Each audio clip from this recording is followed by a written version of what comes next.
You know that feeling, right? You're looking at one of your plants and it's just not happy. And you're sitting there wishing it could just tell you what's wrong. Well, guess what? It can. So today, let's dive in and learn how to speak your plant's language. I mean, this is the classic question, right? It's the one that has us all frantically Googling at midnight. Yellowing leaves, stunted growth, weird spots. It is so frustrating when you just don't know what's going on. But what if I told you that yellowing leaf, it's not a problem. It's a message. Yep, that's right. Your plant is sending out SOS signals. And our job today? We're going to become plant detectives. We're going to learn how to read those signals and figure out exactly what our leafy friends need to not just survive, but to really thrive. All right, first things first. We got to start with the basics. Just like people, plants have a really specific diet. They need certain things to live their best life. And when something is missing, well, trust me, they're going to let you know. So let's zoom in on this word essential, because in plant science, it has a super precise meaning. It's not just, nice to have. No. It's an element that a plant absolutely, positively cannot live without, period. Without it, a plant can't grow, it can't flower, it can't make seeds, it can't complete its entire life cycle. It's a deal breaker. Okay, so how do we know what's essential? Well, a couple of scientists, Arnon and Stout, actually came up with 3 simple rules. Rule number 1, the plant needs it for its entire life cycle. No exceptions. Rule number 2, you can't swap it out for something else. Its job is totally unique. And rule number 3, it has to be directly involved in the plant's inner workings, its metabolism. If a nutrient checks all 3 of those boxes, boom, it's essential. All right, so we get what essential means. But what are these magical nutrients? Well, let's meet the main players. So, how many are there? 17. That's the magic number. For most plants, there are 17 essential elements. They have to grab from the world around them, from the air, the water, the soil, just to grow. 17 crucial ingredients for life. And we can break these 17 down into 2 main groups. First, you've got your macronutrients. Think of these as the main course of a meal: nitrogen, phosphorus, potassium. Plants are hungry for these. They need them in large amounts. Then you have the micronutrients, like iron and zinc. These are more like the vitamins. Plants only need a tiny, tiny pinch, but, and this is important, they are every bit as critical. Okay, this next part, this is the most important part of our whole detective mission. We're about to learn how to spot the first, most critical clue. Seriously, this one little piece of information is going to solve half the mystery for you right from the get-go. And here it is, the single most important question you need to ask yourself. Where are the symptoms? Are those yellow leaves showing up on the new growth at the top, or are they on the older bottom leaves? Seriously, the answer to that one question tells you practically everything. So why is location so important? It all comes down to one single concept: mobility. See, some nutrients are mobile. The plant can actually move them around inside itself.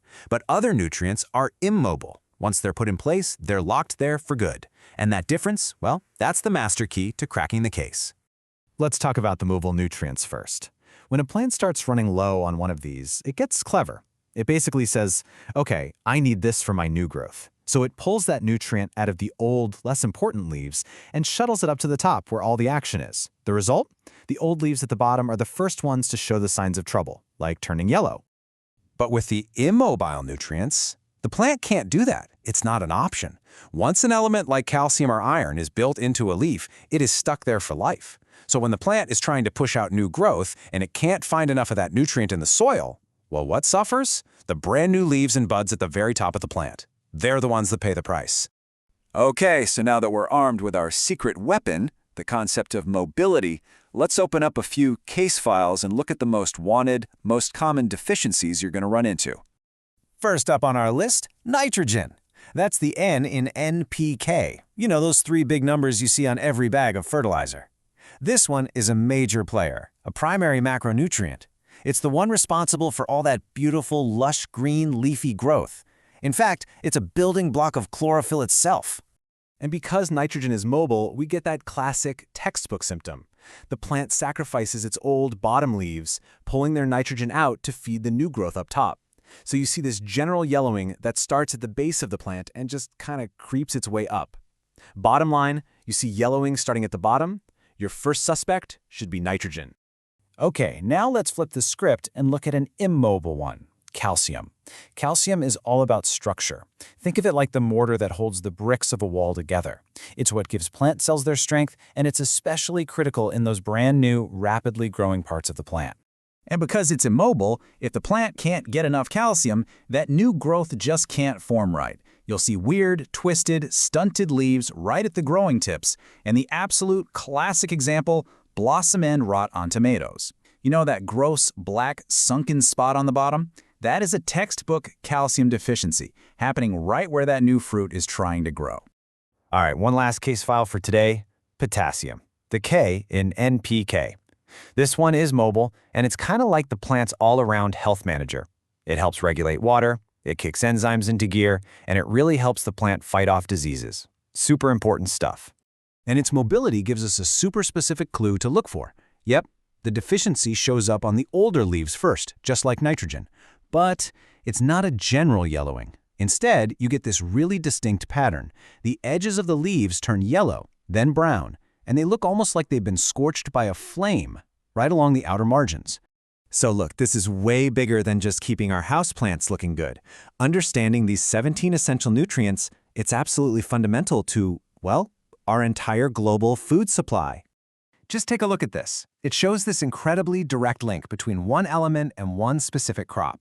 In Nigeria, for instance, getting enough potassium in the soil is the key to a good cassava harvest. It helps bulk up the tubers. For maize, it's all about nitrogen for strong stalks and full cobs. And we already talked about calcium, right? It's what saves tomatoes from that dreaded blossom end rot. It is a straight line from a healthy soil to the food that ends up on our plates. And really, that's the big takeaway here. Managing the delicate balance of these 17 elements in our farmlands isn't just some science experiment. It is a critical, boots-on-the-ground part of making sure we have good crop yields, high-quality food, and ultimately, being able to feed a growing world. So, the next time you see a yellow leaf on one of your plants, I want you to stop. Don't just see a problem, see a message. And remember that first all-important clue. Where is it? Is it high on the new growth or low on the old growth? Because now you have the fundamental tools to start decoding exactly what your plants are trying to tell you. The only question left is, are you listening?